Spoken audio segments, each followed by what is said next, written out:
Di ko na sana pinagmasdan ang iyong ganda, at hindi na rin pinansin pa bawat ngiti mong may gayuma.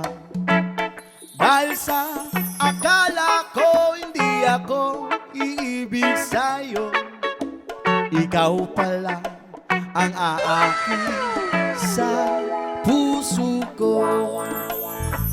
Yes ma! Kaya ngayon'y laging gulong-gulong ang puso ko, isipan, araw-gabi ay pangarap ka.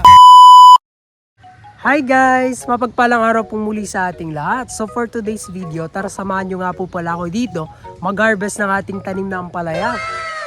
Ayan, so for today's video po, tayo na po ay mag-harvest ng ating tanim na ampalaya.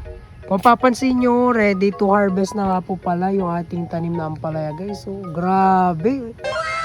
Thank you Lord for the blessing talaga. Oh. Tingnan nyo guys kung gaano ka itik or kalaki yung bunga ng ating tanim na ampalaya. So, first time ko magtanim ng ampalaya guys, pero grabe talaga si Lord, di ba? Kasi grabe blessing ito para sa akin, isa tong blessing kasi bihira yung mga nagtatanim ng ampalaya pero napapamunga nila.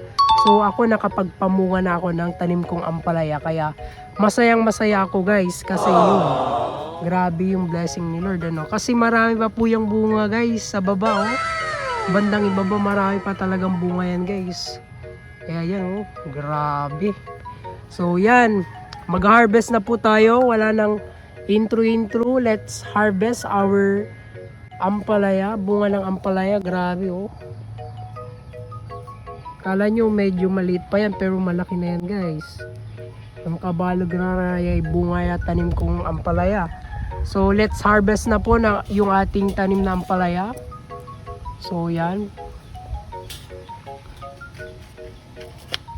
Harvestan na po natin ito, ano?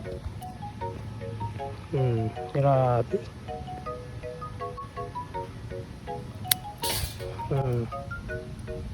Diba?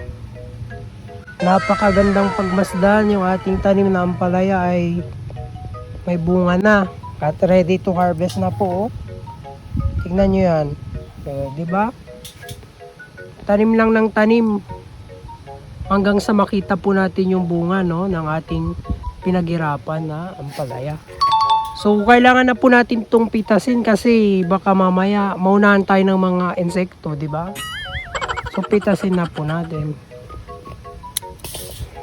Shoot sa baol, diba guys? Alright, so meron na tayong ampalaya, dalawang ampalaya na napitas sa ating ampalayahan, diba? Alright, napakagandang pagmasdan guys na yung tanim mong ampalaya ay namunga na, mayroon na kayong pang ulam, diba?